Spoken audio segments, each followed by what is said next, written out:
नमस्कार, जय हिंद। आप सभी का एक बार पुनः बहुत-बहुत स्वागत है एग्जाम टॉप के इस ऑफिशियल यूट्यूब चैनल पर। दोस्तों, आप सभी के लिए और यारो हिंदी टेस्ट सीरीज का ये भाग 3 होगा, यानी ये तीसरा टेस्ट नंबर होगा। इससे पहले 2 टेस्ट कंप्लीट कर चुके हैं, जैसा कि उन सभी दोस्तों को पता है जिन्होंने उन दोनों टेस्टों को लगाया है। ये हमारा टेस्ट नंबर 3 होगा और इसमें भी आज हम संपूर्ण 60 प्रश्नों को कवर करेंगे, जैसा कि आयोग आपके एग्जाम में कराता है। आईएएस की तरफ से जो टेस्ट सीरीज दी जा रही है उसी को आज हम यहाँ पर सॉल्व करेंगे। इससे पहले भी हम 2 हिंदी के टेस्ट सीरीज सॉल्व कर चुके हैं आईएएस की तरफ से, कुछ जीएस वर्ड की तरफ से जो कराई जा रही है उनको भी हमने सॉल्व किया है। तो आइए मित्रों, आज के सेशन को कंटिन्यू करते हैं। डेली की तरह आप सभी क्या करें, कॉपी पेन लेकर बैठे और अपने क्वेश्चनों को टिक करते रहें कि आपने इन 60 प्रश्नों में से कुल कितने प्रश्नों को अटेम्प्ट किया है और कितने प्रश्न आपके सही गए, और कमेंट करके अंतिम में आप कमेंट करके बताएं कि आपके इतने प्रश्न सही हुए। टेलीग्राम ज्वाइन कर ले, जहां पर आपको डेली निःशुल्क क्विज कराई जाएगी, जहां पर हिंदी, जीएस, करंट अफेयर के फ्री आपको क्विज कराई जाती है, वो भी लाइव आपकी रैंक के आधार पर। तो आइए मित्रों, आज के सेशन को कंटिन्यू करते हैं। पहले प्रश्न की तरफ बढ़ेंगे।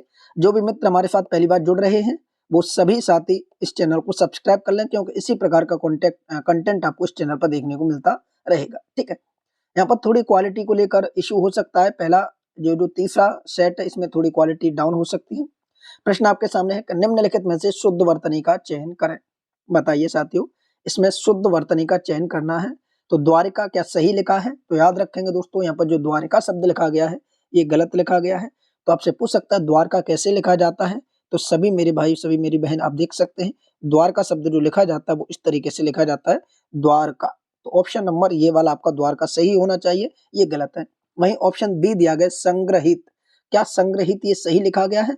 तो आप कहेंगे जो ऑप्शन नंबर बी लिखा गया ये बिल्कुल सही लिखा गया है, संग्रहित इसी प्रकार से लिखा जाता है, तो ये संग्रहित गलत हो जाएगा। यहाँ दिया गया संश्लिष्ट, क्या संश्लिष्ट सही है? तो आप कहेंगे ये संश्लिष्ट गलत है। क्यों गलत है, इसमें क्या गलती है? तो सभी साथ याद रखेंगे, संश्लिष्ट जो लिखा जाता है इस तरीके से लिखा जाता है। देखिए यहाँ पर आप बिंदी लगाएंगे इस पर, और इस पर आप मात्रा चढ़ाएंगे और ला बनाएंगे, संश्लिष्ट, और यहाँ पर ये वाला स आएगा, जैसे हम पेट चीरा वाला सा भी बोलते हैं वो वाला यहाँ पर आएगा, जब यहाँ पर षटकोण वाला दिया है। तो इसका सही जवाब होगा ऑप्शन नंबर बी सही, बाकी तीनों गलत। दूसरा प्रश्न है, निम्नलिखित में से कौन सा एक अशुद्ध है? बताइए इनमें से कौन सा एक अशुद्ध है? पपीता एवं कलम संज्ञा है। तुम मेरी तरफ इस तरह क्या देख रहे हो? मैंने रामायण पढ़ी है। पति पत्नी आए हैं। सही वाला वाक्य आपको चुनना है इनमें से, और गलत वाला वाक्य आपको बताना है कौन सा होगा। बताइए, गलत वाक्य की बात करेंगे तो पहला ही जो ऑप्शन दिया गया पपीता एवं कलम संज्ञा है, ये ही गलत हो जाएगा। इसमें क्या कह सकते हैं, पपीता एवं कलम, या देखिए जो पपीता एवं कलम दिया गया है ये वाक्य आपका कैसा है? गलत वाक्य है। अब सही वाक्य इसका क्या होगा? तो याद रखेंगे पपीता एवं कलम शब्द यहाँ होना चाहिए था, शब्द संज्ञा है। ठीक है, पपीता एवं कलम शब्द संज्ञा है, ये शब्द आपका सही होगा। तो ये जो शब्द ये नहीं था इस वाक्य में, इसीलिए गलत है। बाकी ये तीनों जो वाक्य दिए गए ये तीनों ही सही वाक्य हैं। निम्नलिखित में से एक अशुद्ध वाक्य है, यानी अशुद्ध का अर्थ हुआ गलत वाक्य है, उसका आपको यहाँ पर चयन करना है। यहाँ पर आप ऑप्शन की तरफ जाएंगे, उस पर भारी संकट आ पड़ा है, ये तो वाक्य बिल्कुल सही हो जाएगा। दूसरा, वह आटा गूंथ रही है, यही वाक्य आपका गलत हो जाएगा। तीसरे का यही वाक्य आपका गलत हो जाएगा। क्यों गलत हो जाएगा? क्योंकि वह प्रश्न कह रहा कि वह आटा गूंथ रही है। ठीक है, ये गलत हो जाएगा। इसका सही रूप होगा वह आटा गूंथ रही है, ये गूंथ नहीं होगा यहाँ पर, ये जो गूंथ दिया यहाँ पर होगा इस तरीके वाला, गूंध, गूंध रही है, गूंथ नहीं होता, गूंध होता है। तो ऑप्शन बी गलत, बाकी सभी सही। आपको एक एक चीज याद रखनी है, आटा गूंथा नहीं जाता, गूंधा, गूंध होता है, धा होता है यहाँ पर। ठीक है, गूंध रही है, ये होना चाहिए था। अगला, निम्नलिखित में से कौन सा एक वाक्य शुद्ध है? बताइए कौन सा एक वाक्य शुद्ध है? यहाँ पर देखिए 4 ऑप्शन दिए गए हैं। इत्र के भीतर सुगंध है, ये गलत हो जाएगा, क्योंकि इत्र के भीतर सुगंध नहीं, इत्र में सुगंध है, इत्र में होता है यहाँ पर, इत्र में सुगंध है, ये होना चाहिए था। तो पहला ही आपका गलत हो जाएगा। ठीक है, दूसरा, मोहन सारी रात भर जागता रहा, ये भी वाक्य आपका गलत हो जाएगा। मोहन सारी रात भर, देखिए रात भी लगा दी, भर भी लगा दी, इसका सही वाक्य होगा मोहन रात भर जागता रहा। क्या? मोहन रात भर जागता रहा। सारी क्या होगा? रात भर, अर्थात सारी रात की बात हो रही। तीसरा, राधा तेल से सॉरी, राधा रेल से लखनऊ जाएगी, बिल्कुल सही वाक्य है, राधा रेल से लखनऊ जाएगी। अगला, अधजल मटकी छलकत आए। ऐसा अधजल मटकी नहीं होती, गगरी होती है, अधजल गगरी छलकत जाए, तो यहाँ गगरी होगा, मटकी नहीं होगा, इसीलिए ये भी वाक्य गलत है, ऑप्शन सी सही है। अगले प्रश्न की तरफ बढ़ेंगे साथियों। निम्नलिखित में से कौन सा एक शुद्ध है? शुद्ध वाक्य आपसे पूछा है, बताइए कौन सा शुद्ध है। यहाँ पर जैसे अगर हम सबसे पहले बात करें यहाँ पर स्मरण की, ये क्या ये वाक्य सही लिखा गया है? तो आप कहेंगे ये गलत है। क्यों गलत है? क्योंकि स्मरण इस तरीके से नहीं, स्मरण इस तरीके से लिखा जाता है, तो ये आपका शुद्ध है। क्या प्रमाणिक सही लिखा गया है? कहेंगे ये भी गलत है, क्योंकि प्रमाणिक नहीं होता, ये होता है प्रामाणिक, प्रामाणिक, ये होता है शुद्ध वाक्य। ठीक है। क्या श्रृंगार सही लिखा गया है? तो आप कहेंगे श्रृंगार भी गलत है। श्रृंगार कैसे लिखा जाता है? हमने कल वाली भी क्लास में बताया था, श्रृंगार इस तरीके से लिखा जाता है। तो ये जो स्वातंत्र दिया गया ये बिल्कुल सही लिखा गया, तो ऑप्शन नंबर डी सही होगा। छठा प्रश्न आपके सामने है, सभी साथी बताएंगे इस प्रश्न का सही जवाब क्या होगा। सभी साथी बताएंगे इस प्रश्न का सही जवाब क्या होगा कि निम्नलिखित में से कौन सा एक अशुद्ध है। अशुद्ध वाक्य की आपको चयन करना है। ऑप्शन पहला है कि प्रत्येक प्राणी को स्वयं आत्मनिर्भर होना चाहिए। अब पहला जो वाक्य दिया गया है, प्रत्येक प्राणी को आत्मनिर्भर होना चाहिए, स्वयं आत्मनिर्भर, ये स्वयं का भी ऑप्शन दे दिया, आत्मनिर्भर भी दे दिया, क्या ये सही है? तो आप कहेंगे यही गलत है, क्योंकि ये गलत है। इसमें प्रत्येक प्राणी को आत्मनिर्भर होना चाहिए, ये होना चाहिए था आत्मनिर्भर का होता खुद अपने आप, स्वयं की बात कर रहा है, पर इसमें दोनों शब्दों का प्रयोग किया है, ये नहीं होना चाहिए था इसमें, तो वाक्य सही होता। तो यही गलत है, बाकी सभी वाक्य आपके सही हैं। देखिए यहाँ पर आप थोड़ी थोड़ी जानकारी रखेंगे, जैसे अपने पराये की भावना बिल्कुल सही है। महात्मा गांधी के संदेश से देश सर्वाधिक प्रभावित हुआ, अपनी महती कृपा हुई आपकी, आपकी महान कृपा नहीं होती, वो महती होती है, आपकी महती कृपा होगी, तो ये वाक्य बिल्कुल सही है। चलिए अगले प्रश्न की तरफ बढ़ेंगे। यहाँ पर आपको शुद्ध वर्तनी बतानी है। कौन सी शुद्ध वर्तनी है बताइए दोस्तों, सभी के सभी प्रश्न मोस्ट इंपोर्टेंट है आपके एग्जाम के लिए, शुद्ध वर्तनी आपको बतानी है। तो दोस्तों याद रखेंगे इसका सही जवाब होगा ऑप्शन नंबर बी, शुद्ध वर्तनी में मूर्धन्य सही वाक्य है, ऑप्शन नंबर बी। अगला प्रश्न आप सभी के सम्मुख है, 8वां, बताइए वर्तनी की दृष्टि से कौन सा शब्द शुद्ध है। शुद्ध शब्द बताना है। पहले दिया गया 8 में फ्रीयुक्त, फ्रंगागिनी, मंत्रिमंडल और द्रष्टव्य, इसमें शुद्ध वाक्य का चयन करना है। दोस्तों फ्रीयुक्त दिया गया है, ये बिल्कुल गलत दिया गया है, इसमें हलंत की गलती है, इसको अगर आपको सही करना है तो यहाँ पर हलंत लगाना होगा, ताप है, ठीक है, तो ये सही हो जाएगा। दूसरा है कृशांगिनी, जो कृशांगिनी शब्द दिया गया ये भी आपका गलत दिया गया है, इसमें जब हम शुद्ध बनाएंगे तो कृशांगिनी इस तरीके से लिखा जाएगा, कृशांगी होगा, कृशांगिनी की जगह कृशांगी होगा, ये वाक्य आपका शुद्ध है। मंत्रिमंडल दिया गया है, दोस्तों आप सभी को पता है मंत्री अगर लिखा है तो सही है, और मंडल शब्द अगर लगा दिया या मंत्री में कोई भी चीज ऐड कर दी जाएगी तो जो मंत्र लिखा जाता है वो इसका इस तरीके से हो जाएगा मंत्र, छोटी की मात्रा हो जाएगी यहाँ पर, तो मंत्र मंडल हो जाएगा, फिर आपका मंत्रिमंडल बनेगा, तो ये वाक्य आपका सही होगा। यहाँ पर छोटी ई की मात्रा होनी चाहिए थी, ये भी गलत है। द्रष्टव्य आपका बिल्कुल सही वाक्य है। अगला प्रश्न है, एक अशुद्ध वाक्य है, बताइए गलत वाक्य की पहचान करनी है। इस बात को कहने में किसी को संकोच न होगा, पहला वाक्य दिया गया। दूसरा है किसी आदमी को भेज दो, क्योंकि हमें बताना है गलत वाक्य अशुद्ध। थोड़ी देर बाद वे वापस आए, चरखा चलना चाहिए, चरखा चलना चाहिए बिल्कुल सही वाक्य है। थोड़ी देर बाद वे वापस आए, ये बिल्कुल सही है।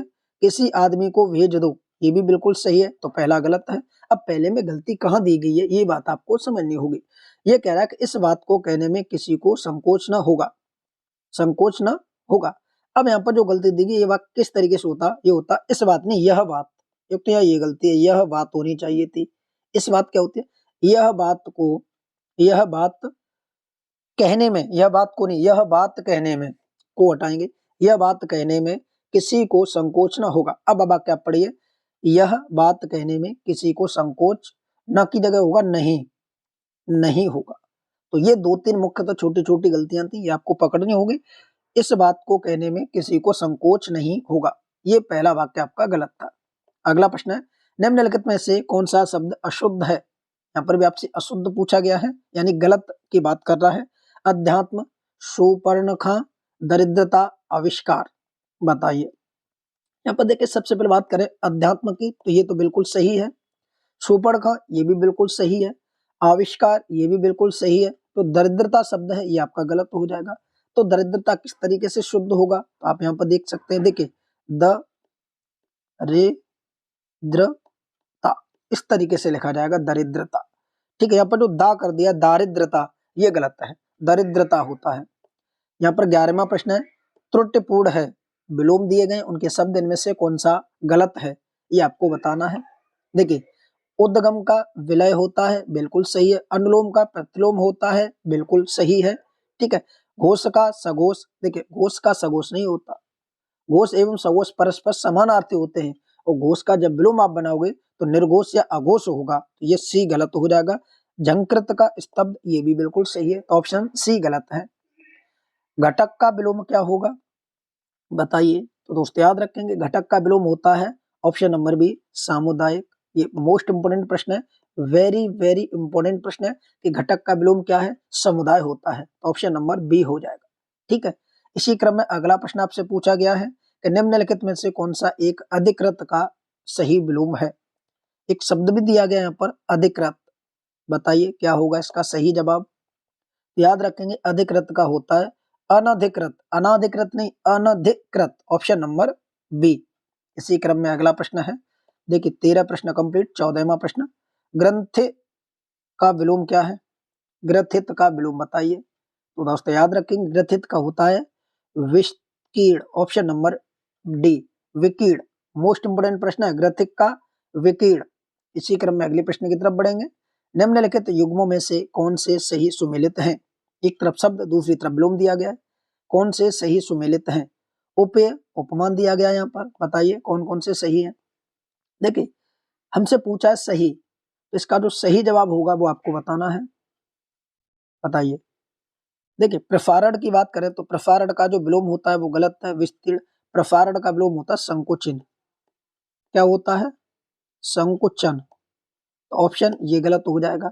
हमें सही पूछा है, नूतन का सनातन दे रहा है यहाँ पर, नूतन का सनातन नहीं होता, नूतन का पुरातन होता है, पुरातन, तो ये भी गलत हो जाएगा। एक दिया यहाँ पर भी आप देखेंगे, आवर्तक और आवर्तक का अनावर्तक, उपमेय का उपमान, उपमेय का उपमान। चलिए इसके कूट की तरफ चलते हैं, तब आप यहाँ पर देखेंगे इस तरीके से कूट दिए गए हैं। 1 2 सही है, 1 2 3 सही है, 3 4 सही है, उपयुक्त तो सभी सही हैं। तो दोस्तों याद रखेंगे 1 और 2 सही है, पहला ऑप्शन 1 और 2 सही है। 1 और 2 में क्या दिया गया, आइए एक बार पुनः देख लेते हैं। 1 और 2 में देखिए उपमेय का उपमान होता है, आवर्तक का अनावर्तक होता है, नूतन गलत बताया था, प्रसारण भी गलत था, तो पहला दूसरा सही, बाकी सभी गलत। चांचल्य का विलोम क्या होगा, बताइए। तो दोस्तों याद रखेंगे चांचल्य का जो विलोम होगा उसे कहते हैं स्थैर्य, ऑप्शन नंबर, इसका सही जवाब होगा ऑप्शन नंबर डी, स्थैर्य। ठीक है, चांचल्य का। अगला प्रश्न है, उदात्त शब्द का सही विलोम है, उदात्त शब्द का सही विलोम है, बताइए। ऑप्शन है धीरोदात्त, अनुदात्त, प्रखर या तीक्ष्ण। सही जवाब होगा ऑप्शन नंबर बी, अनुदात्त। ठीक है, याद रखना ये प्रश्न। अगला है खेचर का विलोम है, बताइए। सही जवाब होगा खेचर का विलोम है। देख खेचर आकाश में चलता है, भूचर जमीन पर, अर्थात ऑप्शन नंबर ए, खेचर का भूचर, ऑप्शन ए। अगला प्रश्न है, निम्नलिखित में से कौन सा प्रश्न शब्द का विलोम है, बताइए। प्रश्न शब्द का आपसे विलोम पूछा है, सही जवाब क्या होगा, प्रश्न शब्द का विलोम सही जवाब होगा ऑप्शन नंबर डी, यानी ये जो अप्रसन्न, खिन्न और दुखी ये तीनों ही होंगे, ऑप्शन नंबर डी इसका सही जवाब होगा। ठीक है, ऑप्शन नंबर डी। अगले प्रश्न की तरफ चलेंगे। अगला प्रश्न आपके सामने है, अगर किसी भी प्रश्न में किसी भी भाई को, किसी भी बहन को कोई भी शंका हो तो कमेंट अवश्य करें, आप सभी के कमेंटों का रिप्लाई अवश्य दिया जाएगा। विकास का विलोम है, सभी साथी बताएंगे विकास का विलोम क्या है। सही जवाब होगा ऑप्शन नंबर डी, हास। ठीक है, विकास अर्थात एक तरीके से वृद्धि करना होता है, अपने आप में वृद्धि करना होता है, यह हास कमी की भाव को दर्शाएगा। 21 21वां है, निम्नलिखित में से एक अशुद्ध पर्यायवाची युग्म है। अब यहाँ पर पर्यायवाची के 10 प्रश्न आपको देखने को मिलेंगे, इनमें से कौन सा गलत है। बात करेंगे सबसे पहले 21 की गेह। गेह जो होता है वो निकेतन का पर्यायवाची होता है, घर का, तो ये बिल्कुल सही है। चतुर्भुज सदानंद की दे रहा है, तो चतुर्भुज गलत हो जाएगा। क्यों हो जाएगा? कि जो चतुर्भुज दिया गया ये विष्णु का पर्यायवाची होता है, ये जो चतुर्भुज है ये विष्णु का पर्यायवाची होता है। वहीं अगर हम सदानंद की बात करें तो ये ब्रह्मा का पर्यायवाची होता है। किसका? ये ब्रह्मा का पर्यायवाची होता है। विभावर राकापति की बात कर रहा है तो ये चंद्रमा के पर्यायवाची होते हैं, विभावर राकापति। वसन और दुकुल, ये वसन और दुकुल ये वस्त्र के पर्यायवाची होते हैं। ठीक है, पट वसन वस्त्र ये वस्त्र के पर्यायवाची होते हैं। तो ऑप्शन बी गलत, बाकी सभी सही। अगला प्रश्न है, निम्नलिखित शब्दों में से कौन सा एक भौरा का पर्यायवाची नहीं है? यहाँ पर एक शब्द दिया गया है, भौरा का पर्यायवाची नहीं है। ऑप्शन आप सभी के सम्मुख हैं। देखिए इसमें से जो भौरा के पर्यायवाची नहीं है वो आपको बताना है। यहाँ पर देखिए सिलीमुख की बात करें, शिलमुख, एक होता सिलीमुख, एक होता शिलमुख। आप यहाँ देखेंगे छोटी की मात्रा दोनों पे शिलमुख, और शिलमुख वाला जो होता है वो आपका वाण का पर्यायवाची होता है। किसका? वाण का। और वहीं अगर बड़ी बात हो जाए, बड़ी मात्रा हो जाए सिलीमुख, तो ये आपका भौरा का हो जाएगा। ये देखिए सिलीमुख दिया गया, ये भौरा का है। भृग भौरा का है, षटपद भौरा का है। तो इन दोनों में थोड़ा सा आपको अंतर ध्यान रखना है। छोटी की मात्रा होगी शिलमुख, तो ये बाण का हो जाएगा, और बड़ी मात्रा हो जाएगी शिलीमुख, तो ये भौरा का हो जाएगा। तो ऑप्शन ए गलत है, बाकी सभी सही है। अगला प्रश्न है, ललना किसका पर्यायवाची है? ललना किसका पर्यायवाची है? पुत्र, स्त्री, चांद या होठ? सही जवाब होगा ऑप्शन नंबर बी, ये स्त्री का पर्यायवाची होता है ललना। ठीक है, नारी, वनिता, ललना, कांता, रमणी, ये सभी के सभी पर्यायवाची आपके स्त्री के होते हैं। Option B. अगला प्रश्न है, एक शब्द दिया है यहाँ पर और शब्द का नाम है पौलस्त्य। निम्नलिखित में से किसके पर्यायवाची हित उपयुक्त नहीं होता? बताइए। कुबेर, रावण, चंद्रमा, स्वर्ण? सही जवाब होगा ये स्वर्ण के लिए प्रयुक्त नहीं होता। ये आपके कुबेर के लिए भी, रावण और चंद्रमा तीनों के लिए प्रयुक्त होता है पौलस्त्य। तो सही जवाब होगा ऑप्शन डी स्वर्ण। ये मोस्ट इंपोर्टेंट प्रश्न था, ठीक है, याद रखेंगे। पौलस्त्य किस किस के लिए होता है? रावण, कुबेर, चंद्रमा, और यही कहीं कहीं विभीषण के लिए भी हो जाता है। अगर आपके ऑप्शन में विभीषण भी हो तो ये विभीषण के लिए भी प्रयोग में आता है। अगला प्रश्न है, इनमें से एक शब्द मछली का पर्यायवाची नहीं है। नहीं शब्द का विशेष का ध्यान रखेंगे, अक्सर गलतियां हो जाती हैं। नहीं की पढ़ा और हमने टिक कर दिया। बताइए कौन मछली का पर्यायवाची नहीं है? इसका सही जवाब होगा ऑप्शन नंबर डी, जलोधरी नहीं है। ठीक है, बाकी सभी आपके, जैसे जलतोरी मछली का पर्यायवाची होता है, ये झप मछली का, और अंडभव ये भी मछली का पर्यायवाची होता है। तो जलोधरी जो दिया गया शब्द ये किसका पर्यायवाची है? ये पर्यायवाची नहीं होता किसी का। ठीक है, इसका संबंध किसी से नहीं होता। अगला प्रश्न की तरफ बढ़ेंगे, निम्नलिखित पर्यायवाची युग्म में कौन एक सही सुमेलित है? बताइए इनमें से कौन एक सही सुमेलित है? सही जवाब होगा यहाँ पर, देखिए एक यहाँ पर शब्द आता है पारावर। ये मैंने एक प्रश्न बनाया था वीडियो में कंफ्यूज वाले पर्यायवाची, उसमें मैंने डाले थे। एक पारावर, पारावत, और एक यहीं पर एक शब्द और आता है पारावर। ये दो शब्द आते हैं। जब र शब्द लग जाए, ये जो पीछे रा लगा है पारावर, तो ये हो जाएगा समुद्र का पर्यायवाची। और जब ता शब्द लग जाए तो ये आ जाएगा कबूतर का पर्यायवाची। किसका? कबूतर का पर्यायवाची। तो पहला गलत हो जाएगा क्योंकि समुद्र का पारावत दिया गया जबकि ये कबूतर का होता है।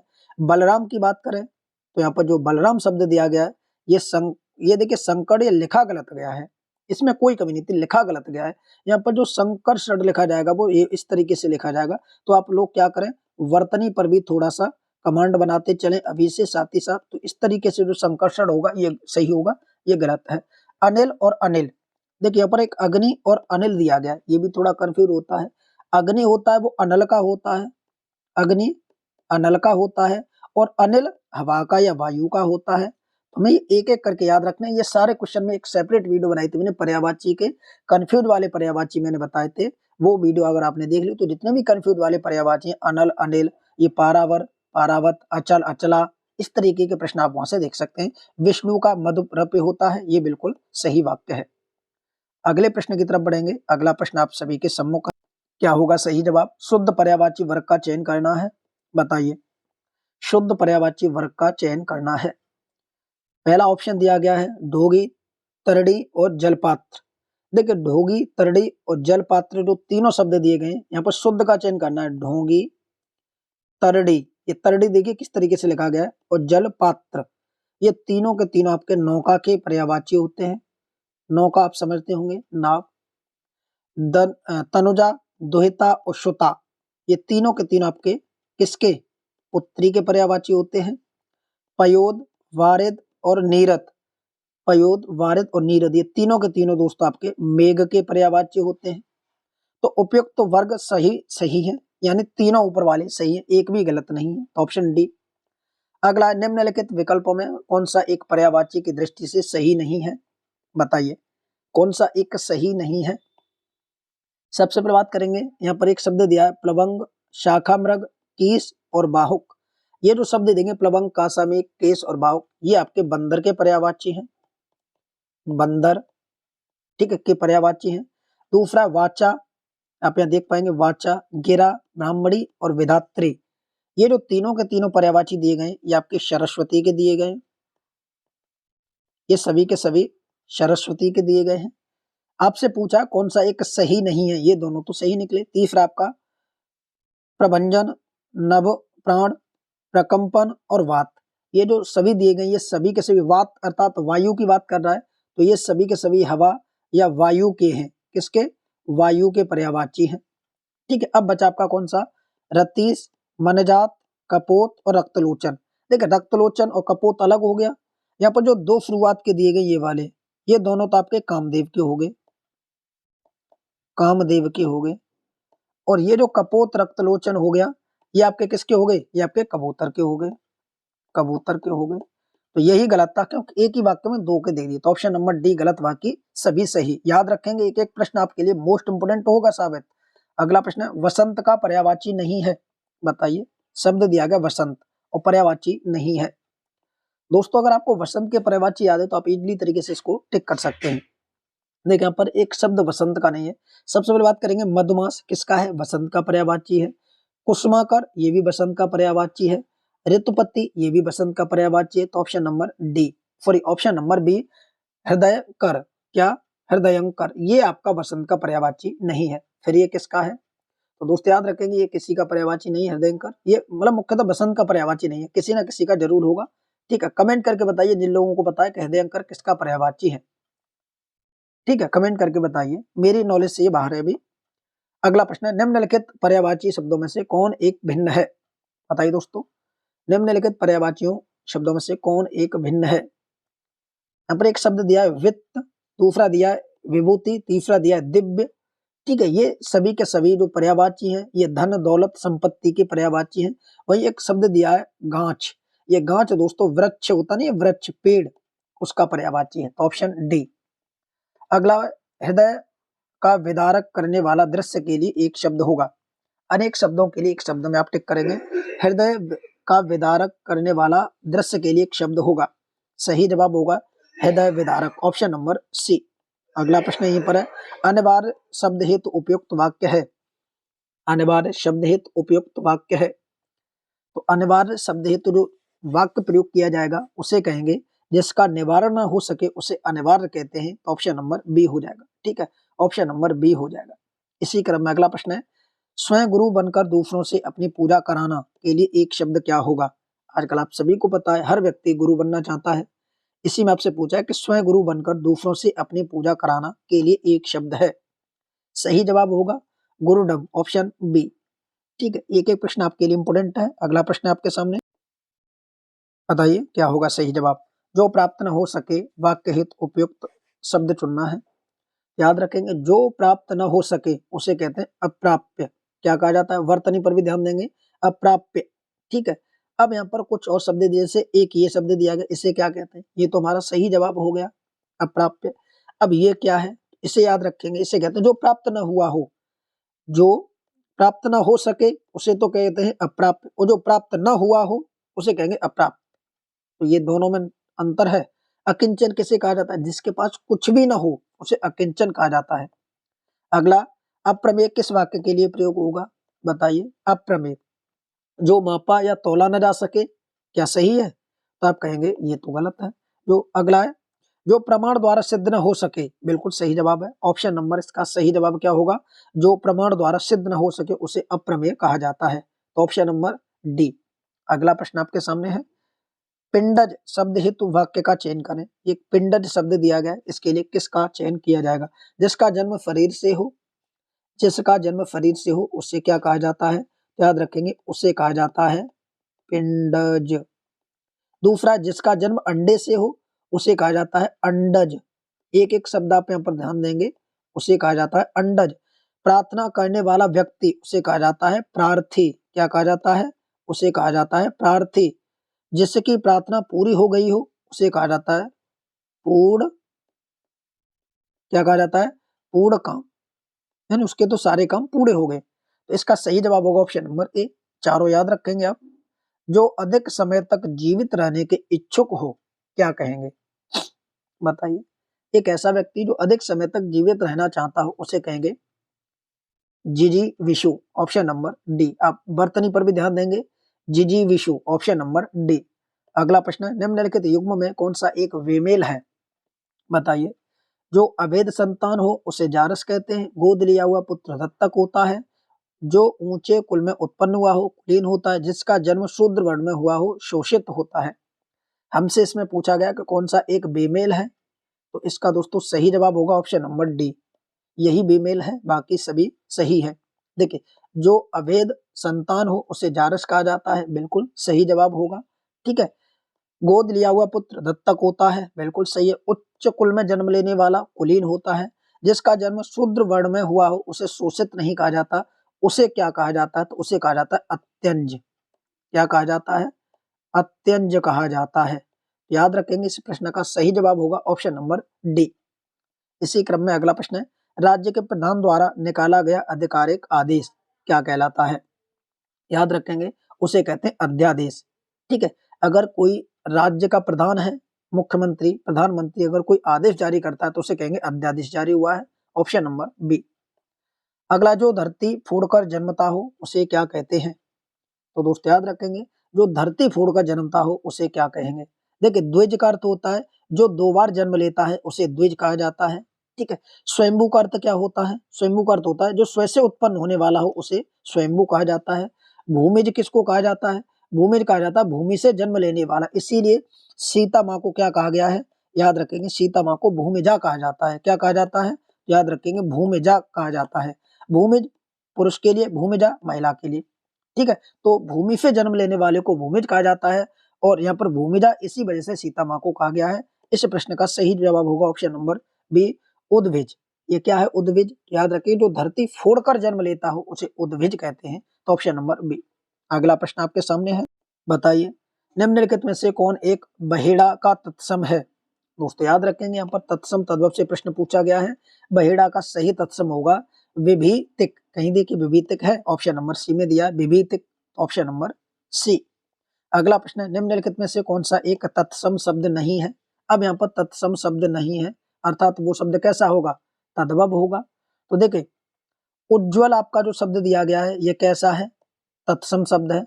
उज्जवल का जब तद्भव बनाओगे तो उसको कहेंगे उजाला। क्या कहा जाएगा, उजाला हो जाएगा। दूसरा, कंटक। कंटक आपका तत्सम है, इसका जब तद्भव बनाएंगे तो इसको कहेंगे कोटा। क्या कहा जाएगा, कोटा। मक्खी की बात करें तो दोस्तों मक्खी आपका क्या है, तद्भव है। इसका जब तत्सम बनाएंगे तो मक्खी का होता है मक्षिका। याद रखेंगे, मक्खी का जो तत्सम पूछा जाता है तो मक्षिका होता है, तो यही गलत है, बाकी सभी तत्सम है।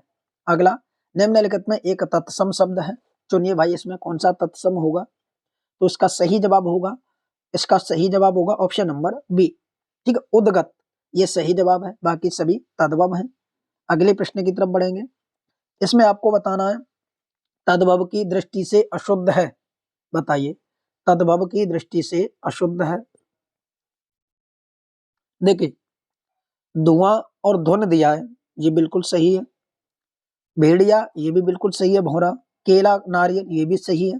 हिरण और घोटक, ये गलत है। हिरण और घोटक ये गलत है।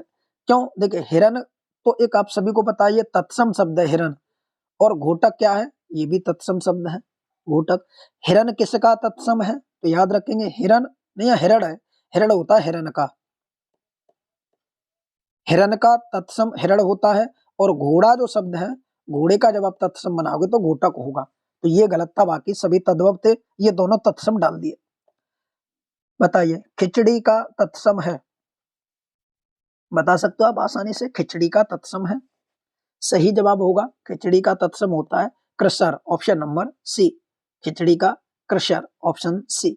अगला प्रश्न है एक तत्सम शब्द है, बताइए 46 में इनमें से कौन सा एक तत्सम शब्द है। तो दोस्तों देखिए चबूतरा जो शब्द दिया इसका होता है चबूतरा, और चबूतरा का जब तत्सम बनाओगे उसे कहेंगे चत्वाल। क्या कहा जाता है?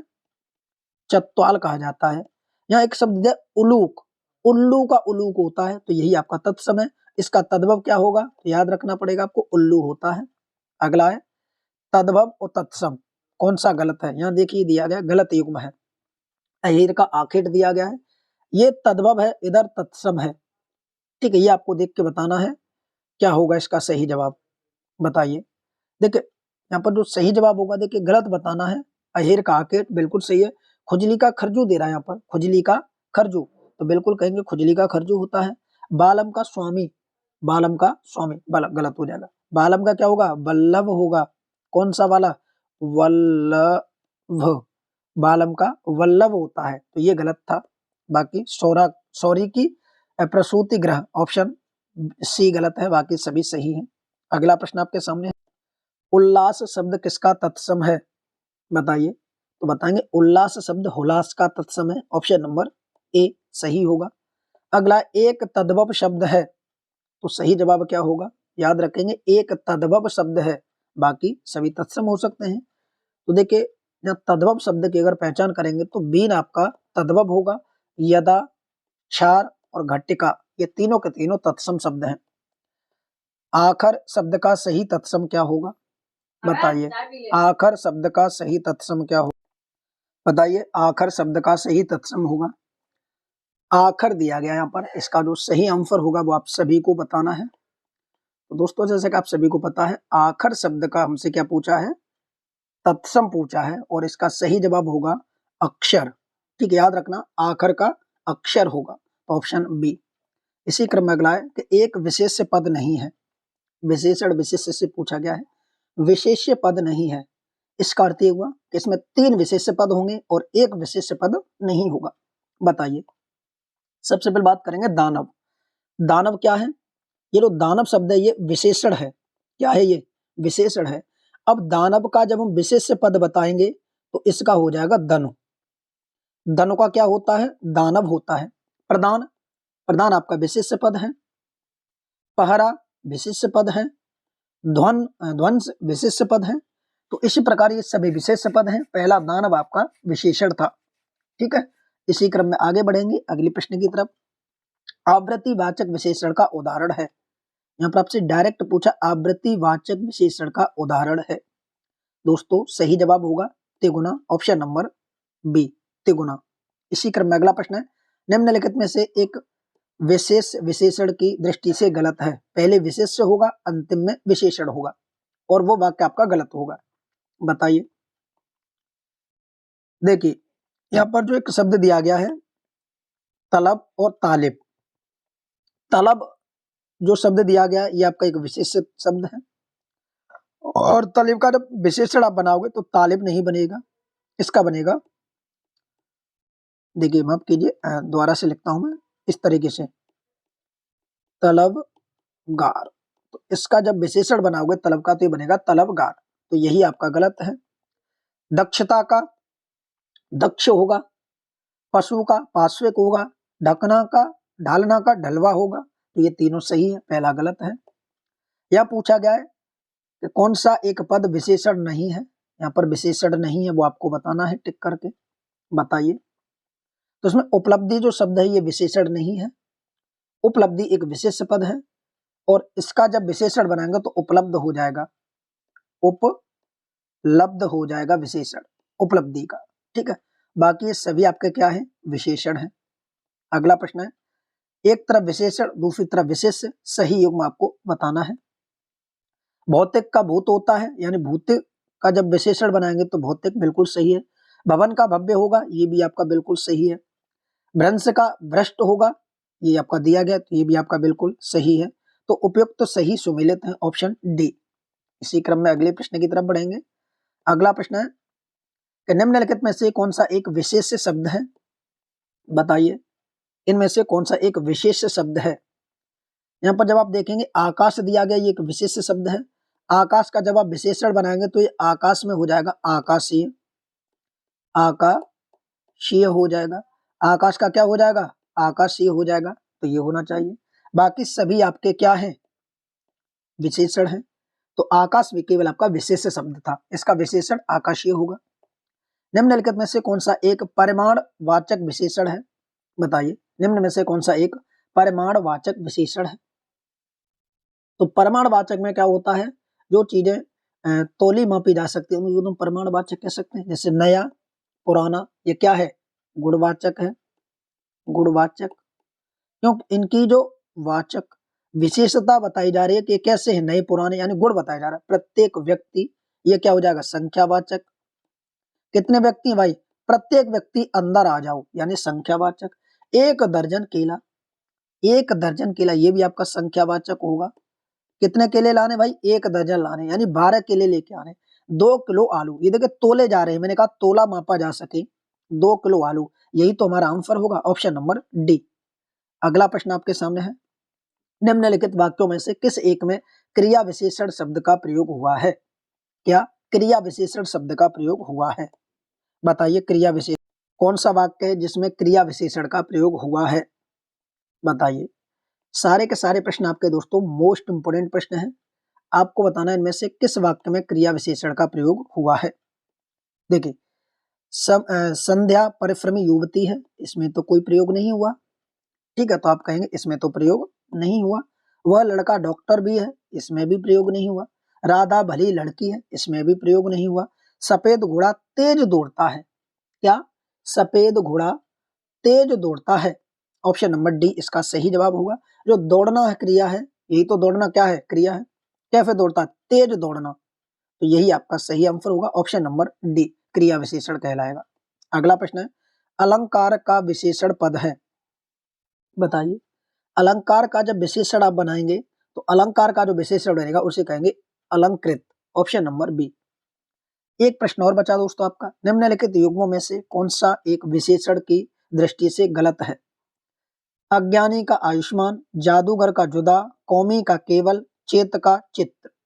सही जवाब होगा यहाँ पर, हमसे पूछा कौन सा गलत है, अशुद्ध है, अशुद्ध का अर्थ हुआ चेत वाला। देखिए ज्ञानी का आयुष्मान, जादगर का जुदा और कौमी का केवल, ये सभी सही है। चेत का जवाब से पूछा जाए तो चित्र यहाँ पर दिया है, जबकि यहाँ पर होना चाहिए था। ये दोनों जो पद हैं, चेत और चित्त, ये दोनों विशेष हैं। कैसे पद हैं दोनों, ये दोनों के दोनों विशेष पद हैं, ठीक है। जबकि यहाँ पर एक विशेषण एक विशेष, एक विशेषण एक विशेष, विशेषण विशेष दिया है, यहाँ पर ये गलत है, बाकी सभी सही है। तो ये तो था दोस्तों DIS की तरफ से टेस्ट सीरीज नंबर 3। आप सभी को पता है 2 से कंप्लीट हो चुके हैं। पूरे के पूरे 60 क्वेश्चन कराए जाते हैं, जैसा कि आयोग के पैटर्न पर आधारित हैं, और बहुत सारे प्रश्न आपको इन्हीं टेस्ट सीरीज से आपके एग्जाम में देखने को मिलेंगे। लगभग 55 से 60% पेपर आपको इन्हीं टेस्ट सीरीज से देखने को मिल जाएगा। और बाकी आप हमारी अदर क्लासें हो रही है उनको भी देखते रहेंगे, तो आपको संपूर्ण पेपर यहाँ से कवर हो जाएगा और एक अच्छी तैयारी आपकी हो जाएगी। आपको ये भी पता चलता रहेगा कि विशेषण में कितने प्रश्न हमने अटेम्प्ट किए। आज सभी लोग कमेंट करके जरूर बताएं कि आपने कुल कितने प्रश्न अटेम्प्ट किए और आपका सबसे कमजोर पार्ट कौन सा है। आप सभी को पता है 60 प्रश्न पूछे जाते हैं, तो ये 6 टॉपिक से पूछे जाते हैं। इन 6 टॉपिक में आप सभी को नाम भी याद होना चाहिए।